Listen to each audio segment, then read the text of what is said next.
Hello YouTubers, Alaska Prepper here. Ladies and gentlemen, if you take a prescription medication that you need for a chronic illness, or even if you take one because you need it to keep you alive, and you know that you're going to be taking these medications for the long term, there's actually a new service that I just came across that will actually provide you with a 12-month supply of a prescription medication that you may be taking. So stand by for that. However, the availability of medications here in the United States that are prescription based are in a shortage that's greater than it's ever been, ladies and gentlemen. And this is one of those things that we need to treat as actionable intel. Meaning that this is something that you can see is going on and that will probably get worse as time goes on. Worst case scenario is that we get into some of a kinetic engagement with China and they stop shipping us the prescription medications that we normally get from them, and penicillin and antibiotics being some of them. Prescription drug shortages reach all-time high, forcing tough treatment decisions. And these prescription drug shortages, ladies and gentlemen, are here in the United States. That's what this article here is about. But I'm also going to cover something else with you that I hope you will find useful. A panel of experts from Johns Hopkins University discussed the current shortage of chemotherapy drugs, antibiotics, and other critical medications. Doctors at hospitals across the country are scrambling to make every drop of chemotherapy and other prescription drugs count, given the national shortage in medicines used to treat cancer and a multitude of conditions. Ladies and gentlemen, if you take prescription medications, I'm not a medical doctor. I'm not qualified to talk about medicine at all, but I'm just using common sense. If you are on a prescription medication, then please consider taking a look at how you can extend your prescriptions out more than a month or two. That way you can make sure that you have them in case there is a shortage for a certain time.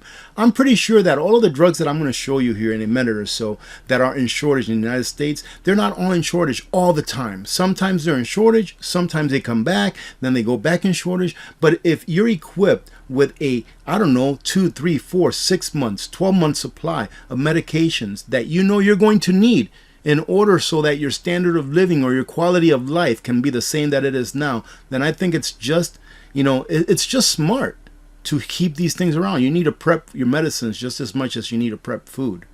Chemotherapy drugs are among the most important tools or weapons we have as oncologists to help our patients, they say. Yet, many life-saving drugs that we use to treat both adults and children with cancer are there drugs in the most critical shortage at this time. See, at this time. But we're not just talking about chemotherapy drugs here, ladies and gentlemen. We're talking about a slew of other different types of prescription drugs that people need on an everyday basis, unfortunately. Right now, hospitals nationwide face a shortage of 15 commonly prescribed chemotherapy drugs used to treat several cancers. This is a crisis not of quantity, but of quality. I'm not sure how many of you know, but most of our prescription medications are made outside of our borders, outside of the borders of the United States, right? So it's very difficult for our institutions that, like the FDA, that actually go and take a look at the facilities that are manufacturing these drugs. It's very difficult for them to do quality assurance on these facilities because most of them are outside of the United States. It's not guaranteed with places that are here in the United States. Now imagine how much less it's guaranteed with places that are outside the United States. And they say here, for example, at a factory in India, the manufactured chemotherapy drugs, the United States Food and Drug Administration uncovered a cascade of failures, ranging from inadequate documentation to insufficient steps taken to prevent microbiological contamination. But these are not the things that they tell you, ladies and gentlemen, when they tell you that you should take these drugs. Right? And these are things that I believe the consumer, the end consumer, should know. Unfortunately, people that need chemotherapy medication are in a situation where they're like, hey, I have to have it. It doesn't matter. I have to have it. So they don't know what's going on in the background, but what they're getting may not be of the best quality, especially for the price that they're paying for it, nonetheless. The real problem, Dye explained, is that the FDA's inability to inspect thousands of companies, many on the other side of the world, currently manufacturing prescription drugs. In 2022, they inspected 6%, all right, ladies and gentlemen, of nearly 3,000 foreign facilities. And most of the generic drugs Americans consume or will be using come from those facilities. So ladies and gentlemen, it's not just a question of shortages, it's also a question of the quality of the drugs that we're receiving. I believe that one of the very first, a lot of people say we should bring manufacturing back to the United States. I agree 100%. One of the very first things, however, that I think that we should bring back to the United States is the manufacturing of our medications that we make here in our country, that we do not leave that responsibility to a different country. Because ladies and gentlemen, take a look at the world that we live in today. So eventually we're going to have to depend on ourselves. So I say bring the manufacturing of, drugs, over-the-counter drugs as well as prescription drugs here to the United States. Yeah, I do know that we need microchips, right? And they're working on that. But how many senators or congressmen have you heard say, yeah, we're going to bring back the manufacturing of medical, stuff back here to the United States, especially prescription medications? I will make sure to leave you a link to this article here on a pinned comment as well, ladies and gentlemen, so you can check for yourselves right now what drugs are in shortage here in the U.S. And I'm not going to go over all of them, of course, but take a look at this. A lot of these started here in May of this year, of 2023. And you can see that some of them, like this right here, went all the way back to August of 22 of last year and still in shortage. But look at how many of them. It's almost never ending, but there is an end to them. And the ones that really concern me the most are the antibiotics, because ladies and gentlemen, antibiotics treat so many illnesses or infections, right? There's pretty much nothing else that you can use to treat an infection besides an antibiotic, right? So if you are taking a drug for A, B, or C, a lot of times you could probably substitute a second or a third type of a drug, in my opinion, all right? I think they call it non-name brand or something like that, non-branding or branding of a drug, something like that, when they can treat an illness with a other drug that was meant for something else, but that it works for that. Well, with antibiotics, really, there's not that much of that. You just have your antibiotics, your regular ones, and that's it. So if they're in shortage, then they're in shortage. But that's kind of scary in a way, because there's not much else that you can substitute for those things. And as you can see, there's a whole bunch. What do you do to prepare for this? Besides going to your doctor and asking your doctor, hey, can I get a 2 or 3 month supply of this stuff? And then them saying, well, unless you have a really good reason, then no. Well, ladies and gentlemen, no, this is not a paid promotion, right? I am not affiliated with Jace Medical.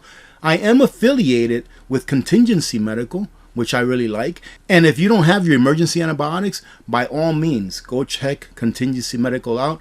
I think they're a great company. They do a great job in providing you with good service and a good product at a very good price, right? But that's for antibiotics. I just talked to Theron, who's the CEO, COO of Contingency Medical here a couple of days ago, and I talked to them about what Jace Medical has come out with, and let me show you what they've come out with. Now, again, I'm not affiliated or partnered with Jace Medical, but Jace Medical, ladies and gentlemen, I think is doing something great.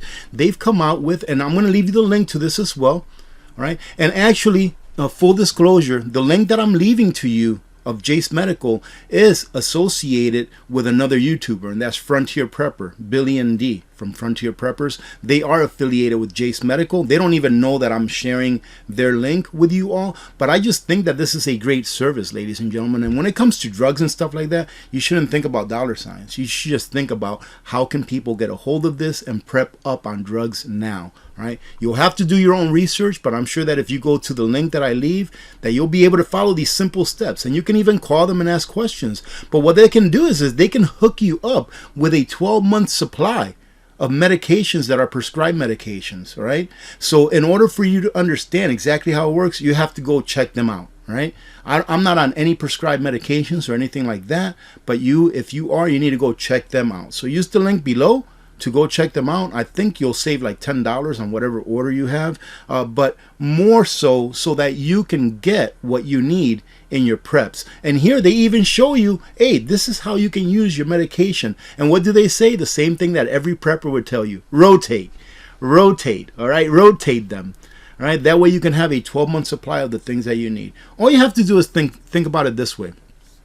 How much medication do you have now at home that you need in order to sustain your quality of life, all right? Or to sustain your life altogether, How many do you have? You have one? Okay, let's say you have one. All right, so you get 12 months supply of that. And then every month when you refill it, with your own doctor, if that's how you do it, right? Then you always have a 12-month supply. What would happen if that drug was cut off right now? If right now your drug that you needed, it just wasn't available, how many months do you have? Okay, I'm gonna go ahead and finish it with this. If you haven't read the book, what is it? 1 Second After, right? 1 Second After.